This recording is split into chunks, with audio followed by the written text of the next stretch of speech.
देर रात थी, घना कोहरा शहर को अपनी चादर में लपेटे हुए था। अमन पिज्जा की गर्मागर्म डिब्बा थामे सुनसान सड़कों पर अपनी स्कूटी दौड़ा रहा था। मोबाइल पर ऑर्डर आया था, एक सुनसान इलाके में बने एक विशाल पुराने नुमा घर पर। हवेली के लोहे के विशाल दरवाजे पर मकड़ी के जाले जमे हुए थे। अमन ने कॉल किया, कोई जवाब नहीं आया। घंटी बजाई, वो भी बेकार। तभी उसे याद आया, ऐप पर लिखा था, पीछे के दरवाजे पर पहुंचाओ, मैं वहीं मिल जाऊंगी। हवेली के पीछे का रास्ता और भी सुनसान था। टूटी हुई मूर्तियों और सूखे पेड़ों के बीच से गुजरते हुए अमन को कई बार लगा, वापस लौट जाएं। मगर कमाई का लालच और ऑर्डर कैंसिल होने का डर उसे आगे बढ़ा रहा था।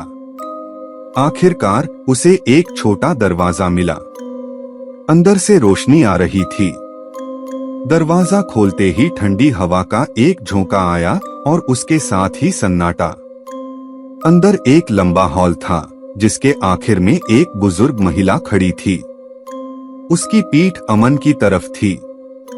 यहाँ रखो, महिला की आवाज कमजोर थी, बहुत देर हो गई। अमन ने पिज्जा टेबल पर रखा।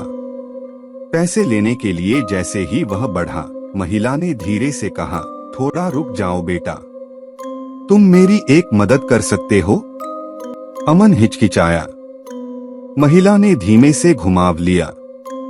उसका चेहरा झुर्रियां से भरा हुआ था, लेकिन सबसे ज्यादा डरावनी थीं उसकी आंखें। वे पूरी तरह से सफेद थीं, मानो उनमें कोई पुतली ही ना हो। अभी अमन कुछ सोच ही पाता, महिला ने एक खौफनाक आवाज में कहा, मुझे यहाँ से निकालो। चीख निकलती हुई अमन स्कूटी पर सवार हुआ और वहाँ से भाग निकला। घर पहुंचकर भी अमन की हालत खराब थी। अगले दिन पुलिस को वो हवेली दिखाने गया, मगर वहाँ कोई हवेली नहीं थी, सिर्फ जमीन का एक खाली टुकड़ा। उस रात अमन को क्या हुआ था, ये राज वही हवेली अपने सीने में दबाए हुए है। पर अमन अब कभी रात को सुनसान जगहों पर डिलीवरी देने नहीं जाता।